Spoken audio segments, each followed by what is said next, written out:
성령 충만과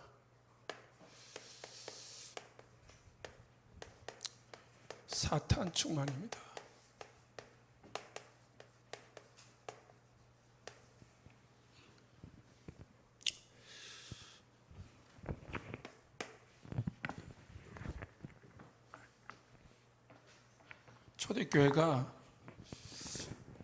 초대교회의 시작과 진행과 끝은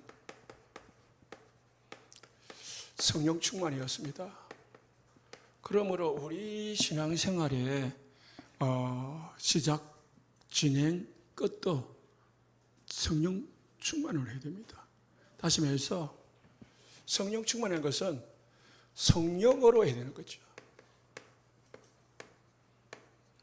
성령이 주시는 힘, 성령이 주시는 응답, 성령의 역사로 신앙생활을 해야 되는 거예요. 대부분 왜 자꾸 어려움을 당하느냐 하면은 내가 있기 때문이었습니다. 성령 충만하지 못하고 내가 있으면은 사단은 나는 이길 수가 있거든요. 성령은 이길 수가 없지만.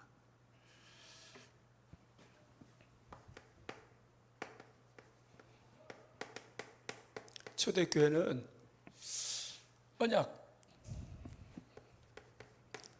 약속의 언약의 답을 내고요.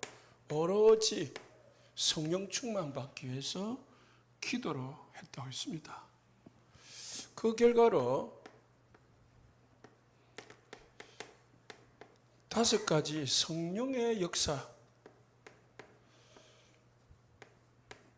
성령의 역사를 보게 됐습니다. 이게 정상적인 교회라고요. 이게 이제 우리 교회의 모델이 되겠죠. 언약 잡고 기도하다가 5가지 응답으로 되어지는 역사. 우리 개인도 마찬가지죠.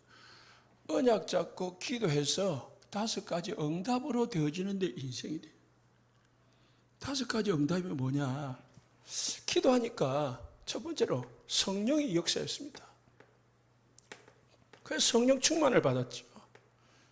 불같은 바람 같은 성령 충만이 임했습니다. 그러다 보니까 성령 충만이 뭐냐? 하나님의 말씀이 내게 성취되어지는 겁니다. 성령 역사하니까 말씀이 내게 이루어지는 거예요.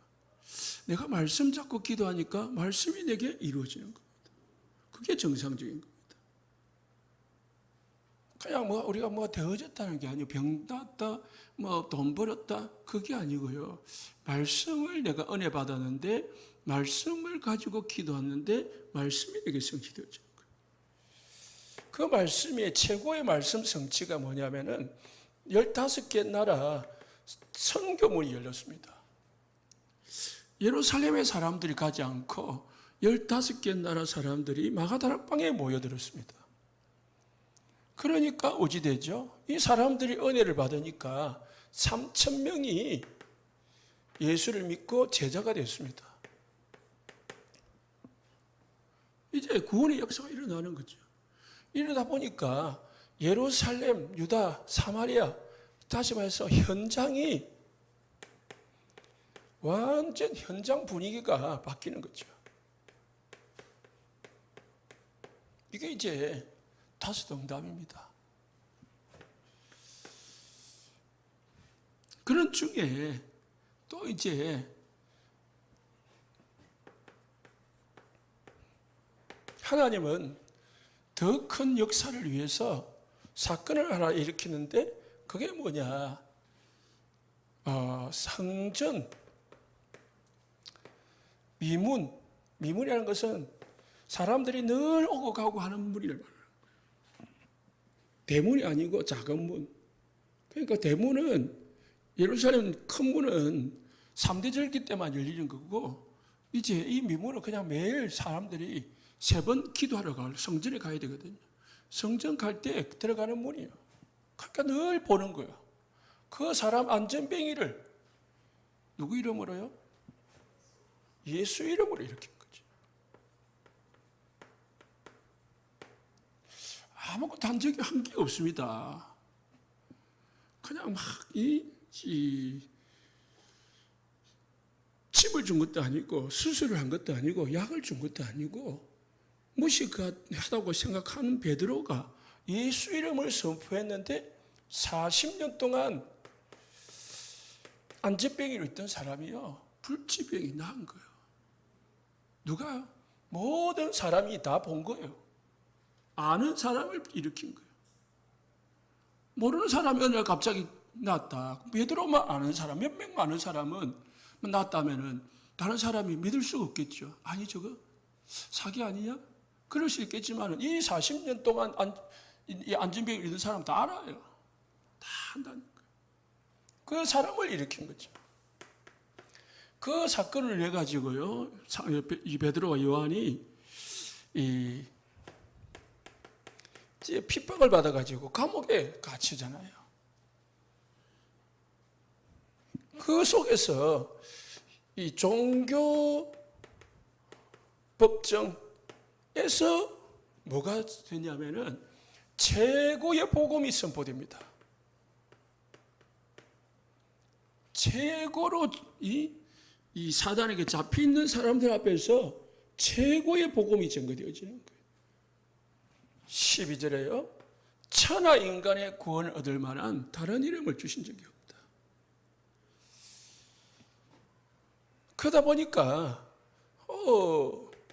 핍박이 일어나게 됐습니다. 핍박이 일어나니까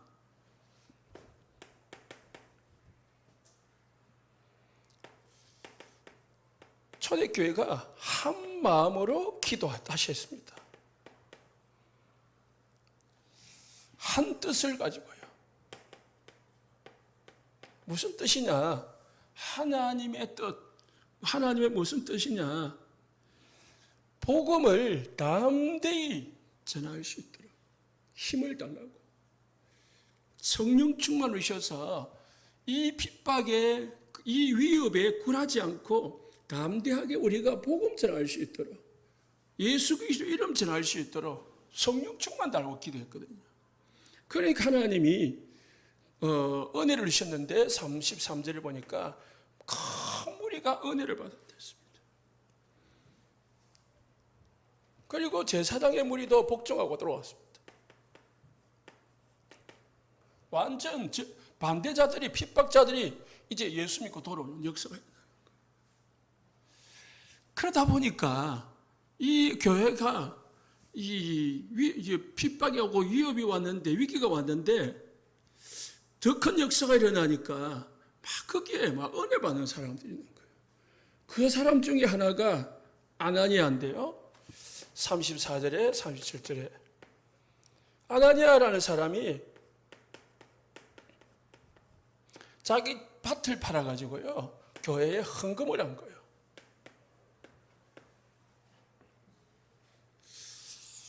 자, 이게 뭐냐?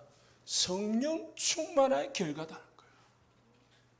성령의 역사지. 이게 제자들의 역사, 제자들의 이 실력이 아니고, 제자들의 노력이 아니고, 제자들의 그 열심이 아니라는 거예요. 하나님이 성령으로 하신 것이다. 저와 우리 성도님들, 우리 교회가 이 역사 속에 있어야 될 줄 믿습니다.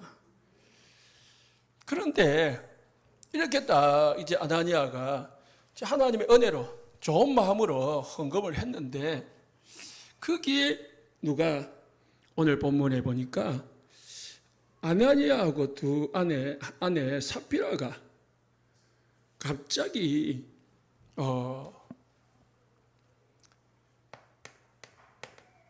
시체가 돼가지고요, 실려 나가는 거예요. 예배 드리려고 모였는데 두 사람이 죽어 나갔어요. 그것도 사고도 아니고요, 베드로가 쉽게 말해 죽이분 거야.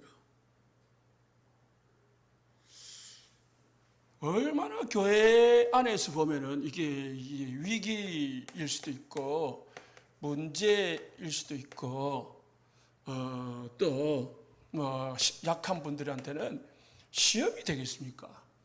그죠? 교회에서 헌금했는데 그걸 조금 속였다고 해가지고요. 예? 이게 죽겠단 말입니다. 두 사람 죽고 부부가. 교회 안에서 보면은 참 이 믿음 없는 사람들 보면은 계획을 모르면 이게 위기거든요. 이게 큰 문제고 큰 시험거리라.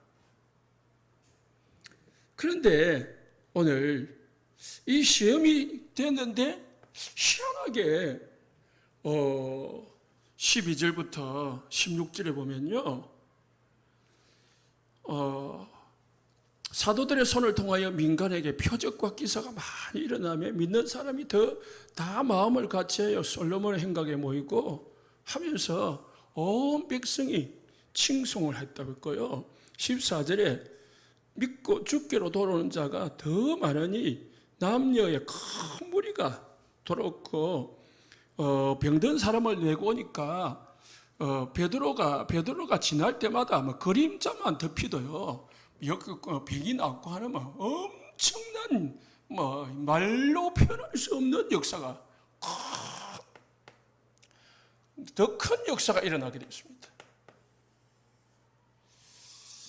이게 하나님의 일이라요. 사단이 이 아나니아와 삽비라가 사단에게 시험을 받은 거거든요. 그게 베드로가 볼 때는 우리가 인간적으로 보면은 이게 이제 죽음이지만은 이게 성령의 역사를 방해하는 것을 제거가 된 거예요. 그러다 보니까 더 큰 역사가 일어나는 거죠. 그래서 우리가 신앙생활 하면서 오늘 7절, 3절, 그죠? 베드로가 아나니아야 어찌하여 사탄이 네 마음에 가득하여 이랬거든요. 그리고 또 이제 7절하고 이 9절에도 이제 이 삽비라한테도 삽비라도 죽음을 당했고요. 이게 예수 믿는다 말이죠. 아나니아와 삽비라, 그죠? 예수 믿으니까 교회를 다녔고 그리고 예배드리고 헌금도 했겠죠. 예수 믿는데도 뭐가 온다고요? 사단이 틈탈 수 있다는 걸 알아야 돼요. 사단이 예수 믿는 사람에게도 역사한다는 사실을 알아야 돼요. 어떤 목사님들은요, 요즘 세상에 사탄이 어디냐? 이거는 신약시대 이야기고, 이거는 예루살렘 교회 이야기지, 요즘 세상에 무슨 사탄이 있고 귀신이냐? 이런 목사님들 많아요. 그거는 잘 몰라서 하는 소리입니다. 베드로전서 5장 6절, 7절, 8절이에요. 베드로가 우는 사가 자자같이 두루다니며 삼킬 자를 찾는다 했고요. 에베소서 6장 10절에 20절에 보니까 베드로가 근신하라 깨어라 했고요. 왜? 우는 사자같이 두루다니며 삼킬 자를 찾는다고 했습니다. 마귀가. 에베소서 6장 10절에 20절에 이 바울은 전신갑주를 입어라. 우리의 싸움은 육신의 싸움이 아니고 영적 싸움이다. 그랬거든요. 이거를 우리는 잘 알아야 돼요. 신앙생활은 간단한 거예요. 복음 언약 딱 발견하고 거기에서 사단에게 안 속는 삶을 살면 되는 거예요. 반대로 하나님의 계획에 딱 언약에 방향 맞춰버리면 되는 거거든요. 사단은 어쨌든 언약에 하나님의 계획에 하나님의 목표에 방향 맞추지 못하고 뭐예요?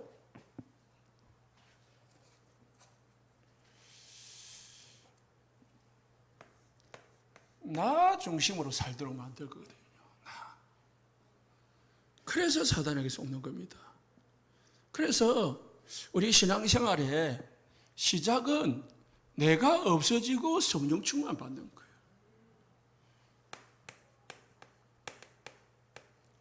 내가 십자가에 못 박혔나니 그런즉 내 안에 그리스도께서 사신 것이다.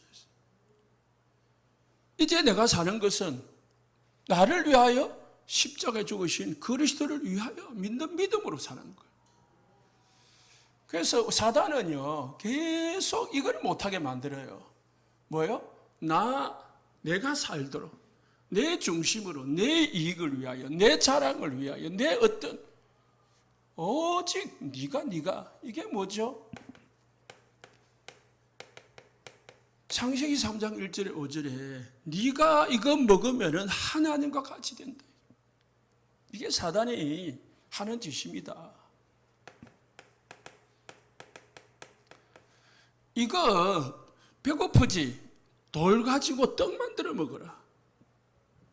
이게 사단이 우리를 유혹하는데 이 아나니아 삽비라도 마찬가지거든요.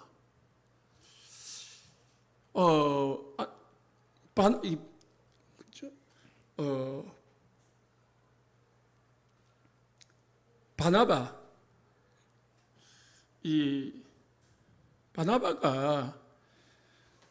아나니아가 아니라 바나바네, 그죠? 이 바나바가 헌금을 하니까 아나니아도 헌금하니까 뭔가 이제 자기도 도전을 받았겠죠. 그까지는 좋아요. 그러면은 나도 좀 해야 되겠다라고 생각하지는 좋았어요. 그래서 나도 땅 팔아야 되겠다. 그것까지는 참 좋았는데 딱 바치려고 보니까 속에 욕심이 좀 아까운 마음이 생긴 거겠죠. 사실은 바치고자 하는 그것도 이것 때문에 바치려고 하는 거 아니겠냐 이 말이에요. 이 바나바가 바치니까 나도 바쳐야 되겠다. 이런 동기, 경쟁심 이런 게 발동이 되다 보니까 여기에 사단이 공격을 하는 겁니다. 그래서 좋은 일을 해놓고 참 불행을 당한 케이스지요. 사단의 유혹은 항상 우리에게 있습니다. 항상. 특히 우리가 참 여러분 이번에 임직식하고 또 우리 알려드시 하고 막 헌신하고 또 직분 맡고 그래서 평신도로 있다가 중직자가 되고 이때 조심을 해야 되는 거예요. 이때 내가 뭔가 하나님을 위해서 뭔가를 했을 때 그게 육신적으로 딱 조심을 해야 되는 거예요. 사단이 이때 나에게 공격을 한다는 거예요. 전에나 지금이나 늘 하나님 앞에 초심을 가지고요 신앙생활을 해야 돼요. 그래야 하나님 앞에 축복을 받는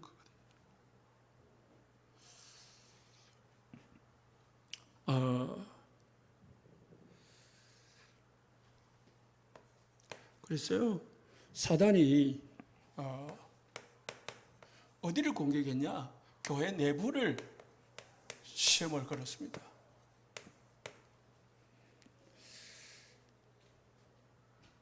한참 교회가 이제 성장해 가려고 할 때 우리 교회 처음에는 이 코로나 위기 속에서도 이렇게 확장을 하고 또 중직자를 세워가는 것은 쉽지가 않거든요. 그래서 다 목사님들 다 좋아하시더라고요. 위기 시대에 문 닫는 교회가 많은데 우리는 오히려 그 반대 방향을 가니까 좋아하시는데 이게 좋은 게 아니거든요. 우리가 무조건 좋아할 게 아니고 여기서 진짜 하나님의 계획 딱 발견하고 여기서 딱 뭐예요? 하나님의 뜻을 딱 받들어야죠. 뭐 시설 막 좋아해가지고 여기에 안주해버리면은 아무 의미가 없어요. 하나님 이걸 왜 줬냐? 더 큰 일을 하라고 주는 거잖아요. 그래서요, 사단은 쉽게 얘기하면 연약한 자를 이용합니다.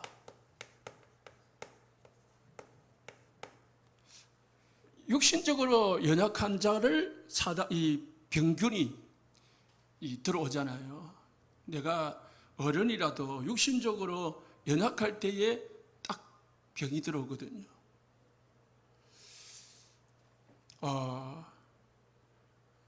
제가 어제 월화 어제 이틀 동안 끝나고 나니까 긴장이 풀리는지 어찌 됐는지 계속 힘이 없더라고요. 한쯤에 그냥 눈이 감기고 그렇더라고요. 그래서 오늘 목회대학원 가야 되는데 도저히 갈 자신이 없어요. 그걸 가자는데 제가 안 갔습니다. 오늘 하루는 그냥 오전에 집에서 계속 쉬었어요. 그러니까 조금 더 낫더라고요. 육신이 연약하면은요, 공격을 해요. 뭐가요? 질병이, 병균이. 우리가 영적으로 연약할 때에 사단이 공격을 해요. 우리가 언약이 희미하고 은혜가 사라질 때에, 믿음이 약할 때에 사단이 우리를 공격한다는 걸 알아야 돼요. 고린도전서 3장 1절에 3절에 그래서 신앙은 어린아이 같은 신앙이 있어요. 어린아이 같은 신앙이 어떤 신앙이냐? 육신 중심의 신앙생활. 이게 어린아이 신앙이라고 했어요. 그래서 바울은 육신에 속한 자로다, 너희가. 그래서 시기와 분쟁이 있고 육신에 속하여 사람을 따라 행하니, 사람 따라가는 거예요. 육신 중심 하지 말고 영적 중심, 하나님 중심 신앙생활 하시면은 사단이 공격을 해도 우리가 딱 눈치를 채고 따라가지 않게 있습니다. 내가 육신 중심인가? 다시 말해서 나 중심인가? 육신 중심인가? 아니면은 하나님 중심인가? 영적 중심인가를 잘 내 자신을 살펴야 돼요. 두 번째는 인본주의자. 인본주의자는 것은 사람의 방법을 말하는 거죠. 사람의 방법을 잘 쓰는 사람, 이 조심해야 됩니다. 이거는 되는 것 같이 보이지만 마지막에 망하는 게 인본주의입니다. 시작은 잘 되는 것 같이 보이지만은 결국은 안 되는 거예요. 그러니까 우리 성도님들이나 우리 성도님들이겠죠. 보면은 딱 보이거든요. 인도 안 받고 막 뭔가 끌려가듯이 막 하는 거. 그럼 좀 이래 했으면 하고 말을 하지만은 딱 길을 닫아요. 그러면 놔두잖아요. 왜? 자꾸 하면은 잔소리같이 들리고 더 하면은 삐지고 그러잖아요. 그래서 놔두잖아요. 놔두면 결국은 뭐합니까? 안 되더라고. 고생하더라고. 인본주의는 결국은 뭡니까? 사람 방법이고 자기 힘으로 하는 거거든요. 자기 배경을 믿는 거고 자기 실력을 믿는 거고 자기 어떤 경험을 믿는 거거든요. 그거는 잠언서의 3장 6절에 7절에 사람이 자기 길을 계획할지라도 그 걸음을 인도하시는 하나님이었어요. 아무리 똑똑한 사람이 자기 길을 다 계획해도 하나님이 허락하지 않으면 안 되는 거예요. 그래서 뭔가 계획을 하기 전에 무엇부터 해야 됩니까? 엎드려야 돼요. 하나님 앞에 질문해야 됩니다. 그럼 하나님의 계획이 맞으면은요, 늦은 것 같이 보이지만 하나님 문을 열어줘요. 하나님이 하게 만들어요. 그러면은 하는 거죠.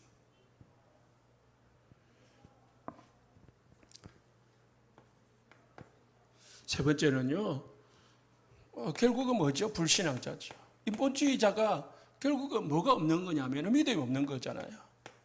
인본주의 쓰는 이유가 뭐냐면은 육신에 속한 자, 믿음 없는 거거든요. 인본주의 쓴다는 것은 믿음 없는 거잖아요. 그걸 뭐라고 합니까? 불신앙이라고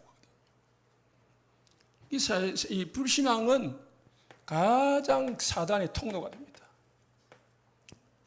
믿음의 반대거든요. 하나님 안 믿으니까 사단이 불신앙을 하는 사람들을 찾아다니면서 역사하는 거죠. 교회 중심이 아니고 자기 중심이고 세상 중심이 욕심 중심이고 은혜 중심이 아니고요. 일 중심하고. 그래서 일 중심을 하지 말고 은혜 중심으로 하시기 바랍니다. 은혜 받고 하고 믿음 가지고 하고요.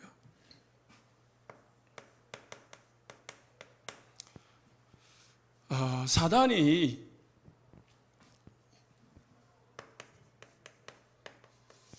충만할 때 언제 충만해지느냐? 사단 충만의 길이 있습니다. 오늘 본문 보니까 명예심. 명예심은 이거 남자들을 보고 조심하라 하거든요. 대부분 이제 남자들이 좀 잘나기를 원하거든요. 칭찬받기를 원하고 남 앞에 서기를 원하고. 그래서 제가 목회할 때, 신학교 다닐 때 목사님들이 늘 세 가지 조심해라. 돈 조심하고 명예 조심하고 여자 조심하고. 이미 기가 닳도록 목사님들이 이야기해요. 세 가지를 하나만 걸리면은 목회 끝난다. 여자 조심, 명예 조심, 돈 조심. 세 가지 중에 한 개만 걸려도 목회는 끝난다. 그게 사단이 뭐예요? 돈, 명예, 여자. 그거 가지고요. 목회자가 넘어지도록 만든다는 건데 이거는 목회자뿐만 아니고 모든 사람에게 걸리는 거죠. 사무엘상 18장 8절에서 6절에 8절에 사울이 참 하나님 앞에 첫 왕으로 선택을 받아가지고 이제 이 다윗이 전쟁터에 나가가지고 골리앗을 죽이고 돌아오니까 여자들이 사울은 천천히요, 다윗은 만만이다 하고 막 이제 환영 인사를 했거든요. 다윗하고 사울왕이 같이 오다가 그 소리 들으니까 갑자기 열이 받치는 거야. 아니 내가 왕이고 저 꼬맹이는 이제 조그만 애인데 아니 내보다 저 애를 더 높여? 저 잘났동하네? 그래서 성경에 보니까 9절에 그날 이후로 사울이 다윗을 주목하였더라. 주목한다는 말은 경계했다는 말이에요. 시기했다는 말이에요. 이 사단이 자기보다 다윗을 사람들이 높이니까 여기에 그냥 시기심이 발동이 된 거예요. 그게 나중에는요 다윗을 끝까지 죽이려고 쫓아다니는 거예요. 인생 절반을 다윗 죽이는 데 소비를 합니다. 하나님 앞에 서야지. 다윗 적을 해결해 죽여야 내 삶이 평안해진다고 믿은 거예요. 다윗 적이 없어져야 내 자리를, 왕의 자리를 내 아들에게 물려줄 수 있는데 저 다윗이 있어가지고 내 아들에게 물려줄 왕 자리가 위태롭다 이 말이에요. 온갖 생각이 난 거죠. 그리고 이제 뭐죠? 명예 말고 물질. 방금 말한 돈이죠, 돈. 오늘 본문이죠. 아나니아 삽비라가 이 돈에 눈이 멀어가지고요. 명예심에 그리고 돈에 두 가지 다 걸린 거죠.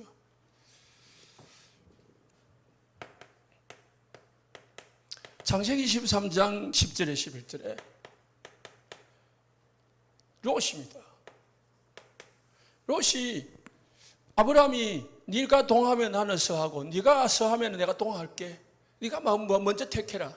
그러니까 롯이 딱 바라보니까 동쪽을 바라보니까 예루살렘 소돔과 고모라 성이 에덴 동산 같고 너무 애굽 땅과 같이 너무 좋거든요. 물이 풍부하고 풀도 많고 화려하고 돈 많고 그러니까 뭐예요? 냅다 그걸 택한 거예요. 여기 가면은 이 소돔과 고모라에 내가 가면은 내가 거기에 집을 짓고 거기 살면은 막 여기 행복 끝, 이 불행 끝, 행복 시작, 성공, 대로를 긋겠지 생각하고 갔는데요. 결국은 뭐예요? 다 뺏기고요. 아브라함의 가족 318명의 가병에 의해 가지고요 겨우 구원을 받았는데 나중에 그것도요 쫄딱 망해가지고요 이제 뭐예요? 겨우 딸 둘이 데리고 나왔습니다. 소돔과 고모라는 불에 타버리고 영적으로 눈이 어둡고 육신에만 눈이 밝으면은 이 하나님의 계획을 볼 줄 몰라. 그냥 당장 이익을 쫓아가게 돼 있습니다. 당장 이익을 쫓아가 보면은 어떻게 해요? 사기도 치러야 되고 거짓말도 해야 되고 뭐 당장 뭐 하려고 하니까 못 보는 거예요. 미래를 볼 줄 알아야 됩니다. 하나님의 계획을 보는 게 미래를 볼 줄 아는 거고 하나님의 뜻을 따라가는 게 미래를 보는 겁니다. 그런데 아브라함은 뭐죠? 가나안 땅을 택했잖아요. 가나안 땅은 하나님이 비를 안 내려주면 곡식을 지을 수 없고 하나님이 우물을 주지 않으면 가축을 기를 수 없는 그런 땅입니다. 척박한 땅. 그거를 이제 자기가 택했는데 하나님이요 가나안에 도착한 아브라함에게요 때를 따라 비를 주고 우물을 주고 해가지고요 집안에 318명 종을 거내서 이 종들을요 아내도 있고요 자식도 있고요 하면은요 1000명 아니겠습니까? 1000명을 집에 우리 이번에 뭐 손님이 100명 왔는데 거의 보니까 100명 정도 되더라고요. 정신없잖아요. 1000명이 왔대 집을 매일 1000명 밥을 한다 생각해봐. 이렇게 하나님이 축복하시더라는 거예요. 사무엘상 15장 8절에 9절에요. 하나님이 아말렉을 치고 돌아오는 이 사울 왕에게 모든 생명 있는 것은 진멸해라. 진멸이라는 것은 싹을 없애라는 거거든요. 어린 아이까지 아니 짐승까지 완전 생명 있는 것은 다 죽이라. 그래 하는데 사람은 다 죽였는데 살찐 송아지를 안 죽인 거예요. 왜? 탐났거든요. 물질. 그거 하나 얻으려고 하다가요. 하나님은요. 사울왕은 하나님께 버림을 받았어요. 버림 받으니까 성령이 떠나가고 누가요? 사단이 충만해버린 거예요. 그래서 사울왕은 야료, 옛날 성경 야료라는 것은 미쳐 돌아다닌다. 그런 사람이 되어버린 거예요.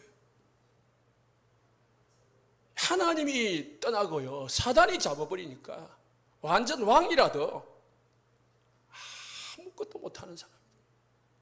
결국은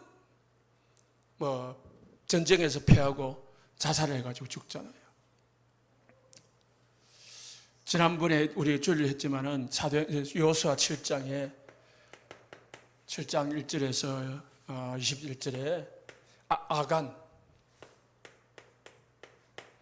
그잖아요. 은, 금, 외투한불 이거 욕심내다가요. 자기만 죽은 게 아니고 가문이 죽고요. 그 모든 가족이 죽고 가문이 죽고 진멸당하는 일이 벌어졌어요.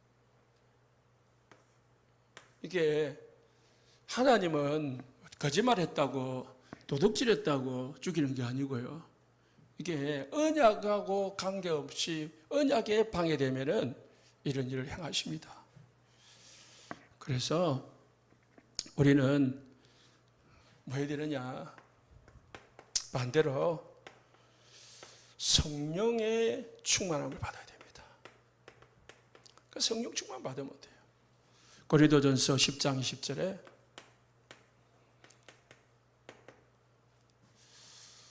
아, 2장 10절입니다. 고린도전서 2장 10절에 성령은 모든 것을 하나님의 모든 것을 통달하시느니라 했습니다. 하나님의 모든 것을 안다는 거예요. 그래서 성령 충만하면 하나님의 뜻을 알게 되고 하나님의 힘을 얻게 되고 하나님의 역사를 보게 됩니다.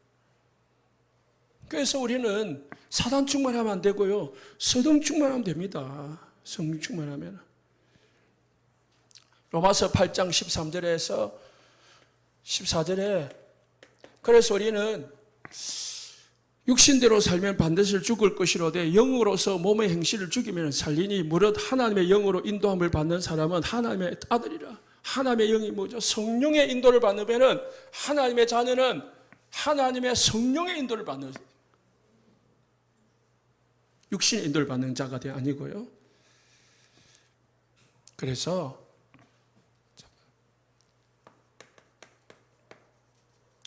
결론입니다.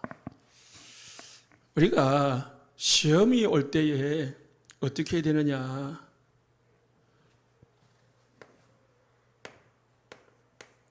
다시 말해서 교회에 시험,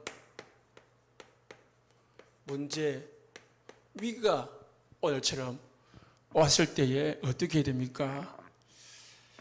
하나님의 계획을 찾아라. 그러면 됩니다. 누가 그랬죠?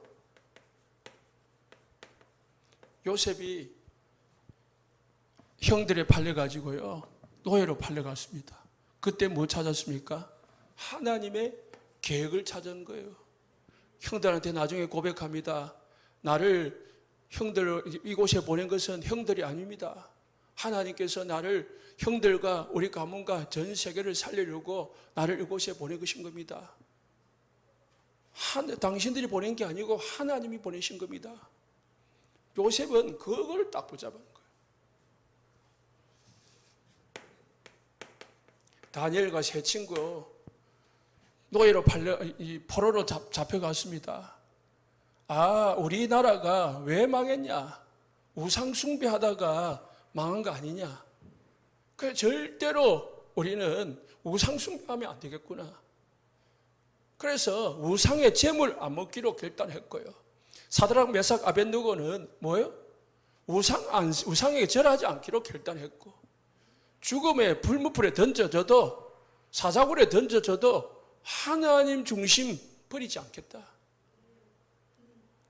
하나님 중심이 아니고 사람 중심, 육심 중심 살다가 우상 섬기고 그러다가 우리까지 포로로 우리나라 망하고 내가 여기까지 포로로 잡혀간 거 아니냐?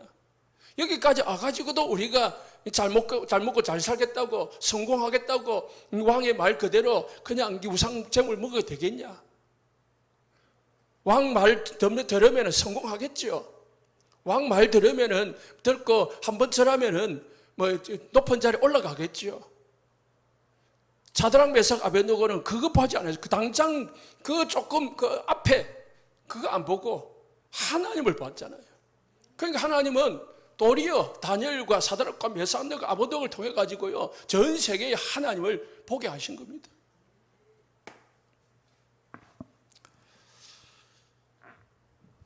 욥이 모든 재산 잃어버리고 자녀 10명 하루아침에 죽음을 당하고 몸까지 완전 당했을 때에 욥은 뭘 믿었습니까? 하나님의 계획, 그리고 하나님의 주권을 믿었습니다. 하나님은 살아계셔서 주신 자도 여호와시고 취하신 자도 여호와시고, 내가 벌거벗어 이 땅에 왔는데 아무것도 없이 벌거벗게 가는 것도 하나님의 뜻이다. 이렇게 딱 믿어보니까 전혀 시험 될 게 없죠. 문제가 될 게 없고 위기가 아니고요, 도리어 기회가 되는 거죠.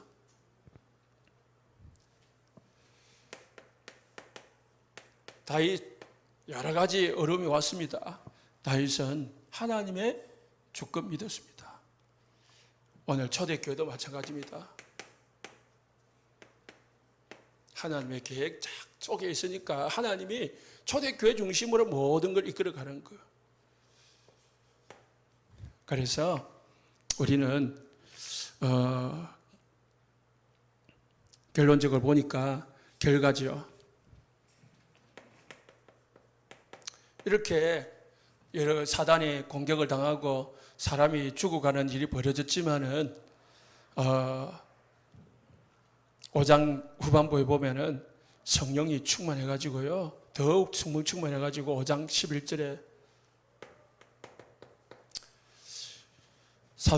사람들이 하나님을 더 경외하고, 그리고 12절에 사도들의 능력이 막 나타나고, 그래가지고 13절에 14절에 교회가 더 크게 부흥하는 그런 역사가 일어나게 됐습니다. 그래서 전체적으로 쭉 보면은요, 하나님의 성령의 역사는 어떤 것도 막을 수 없다. 자, 정리합니다. 초대교회에 성령이 역사하고 있거든요. 거기에 잠깐 누가? 아나니아와 삽비라가 사단에게 쓰임을 받은 거예요.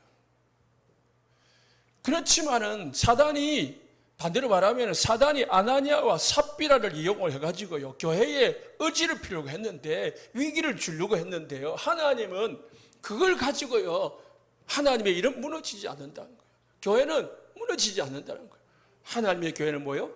더 크게 역사하는 거예요. 뭘 했기 때문에요? 초대교회가 딱 제자들을 비롯해가지고 나머지 사람들이요, 성령 충만했기 때문에. 베드로가요. 그렇습니다. 그래서 우리는 두 가지 조심하면 됩니다. 첫 번째, 성령 충만함을 잊어버리지 않도록. 그리고 두 번째는 혹시 내가 이런 것에 잡혀가지고 이 사단에게 쓰임받지 않도록 기도하겠습니다.